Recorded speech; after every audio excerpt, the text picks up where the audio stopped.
Alright, welcome back to another dissidiaoperaomnia video, where in this video we are going to talk about which high armors you should get for the upcoming characters that are coming for the month of November. Now, we'll be doing these type of videos towards the end of each month to kind of get players ready so that way they won't accidentally spend these precious high armor tokens to get the newer armors, the new 7-star armors for the units that are coming up. So real quick, if you do enjoy this video, make sure to hit that like button, subscribe. I see many of y'all watch my videos but are not subscribed, and the support from y'all recently would help me out tremendously in getting my channel out there. So if you do enjoy the content, if you do enjoy the videos, make sure to hit that subscribe button. I'd really appreciate it. Now let's go ahead and jump into it.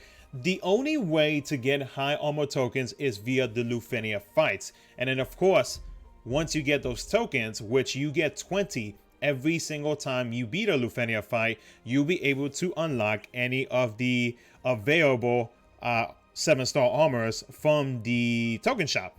So one thing to note is that these tokens, or excuse me, these 7-star armors are actually a little bit different for every single character. There are some characters that benefit themselves. There are some characters that actually benefit the entire party. There is a whole lot of variety, and some that were actually just recently added last night to the JP side that can benefit you when it comes to future Lufenia fights.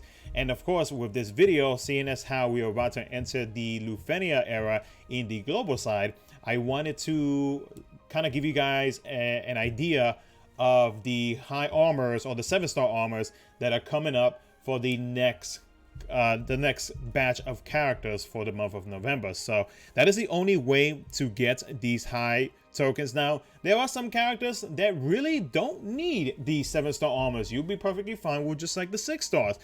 There are some that really do benefit either themselves or the party, which we'll get into as we look through some of the characters that are coming out or are getting, like, say, like the burst or LD, so on and so forth, for the month of November. So, and of course, the only way to unlock these 7-star armors is you still have to purple and or realize, whatever term it is that people use, the 2 armor sets that the character has. So take example for Warrior of Light, you got to make sure that you max out both of these to be able to have, I guess, like permission or unlock the ability to purchase his high armor. So that's kind of like a brief little description right there of the Lufenia, no, not Lufenia tokens, the high armor tokens to be able to obtain 7-star armors. Now let's go ahead and switch over to DB, and shout out to them for the amazing work, to Rem and or anybody else who works on the website, because they have provided us with all of this lovely information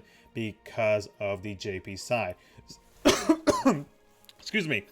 So let's take a look at some of the armors real quick or the 7-star armors of some of the units that are coming up, some of the units that are getting their burst, so on and so forth. So Warrior of Light, as you can see, with his 7-star armor, Encouragement's Keystone. Now its effect, which is 10 CP only, it increases the brave granted by 5%, and then the held bravery, or held brave for short, and HP damage dealt can exceed the limit of 9999 by 10%. So it'll go up to 109998 instead of the maximum, or I guess like the limit of the 9999. So for Warrior of Lights, I myself, even though I don't have his LD, I actually never grabbed the 7-star armor just because it's not really all that. I feel like with just his skills and everything that he has now, I think it's enough for him with all the bravery that he does get from, like, say, his skill 2, his skill 1, so on and so forth. So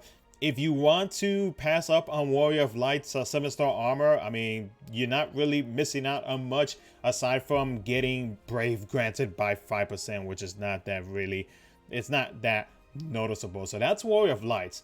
Following that, we're going to talk about 8, who is the first lost chapter to have a Lufenia fight. Now 8's 7-star armor, which is called Attacks Keystone, it increases the brave damage dealt that can exceed the limit of 9,999 by 15%. So 8 can actually go up to 14 998, which is a pretty good amount, especially with the type of with his kit and his counters. Like 8 can easily do some pretty decent damage, or way more damage than what he used to do with his LD, of course, if you do manage to snag his LD. And of course, with the right team comp, he can easily do big damage, which could benefit you in any future Lufenia fights that you do, or even his own Lufenia fight. So 8 7-star armor, I myself would easily pick it up, because I would like to get that extra damage from 8's like counter skills, so on and so forth. So he is a good option to pick up his 7-star armor. After that is going to be Kurasami, which is going to be our first new unit for the month of November for Global. Now, Kurasami's 7-star armor, which is called Unity's Keystone. His brave damage dealt by party can exceed 9,999 by 5%, up to 10,498. So this 7-star armor is actually beneficial for the entire party, including him, so that way they can do an extra 500, or roughly 500 brave damage, which is pretty good. It helps him out a lot. Now, that 500 number is, of course, me just doing some quick math right there. But I mean, of course, depending on, again, team comps, the enemies, if they are doing any type of brave reduction, which I know at the beginning of Lufenia, you don't really run into that yet, that I remember, but we'll see. But aside from that, this Kurasami's 7-star armor is actually a party type of armor, and could help you out when it comes to dealing damage, so that your party members can actually deal more brave damage. So this one myself, I actually recently picked it up, and it did help me out a little bit when it comes to like dealing increased brave damage. So this is a good one to pick up as well. Now, following that, we come to our next burst user, which will be Kuja. Kuja will be coming out with Bahamut's summon board grinding, and of course his chaos and Lufenia fire, which is going to be so much fun. Now, his is also, his is called Unity's Keystone.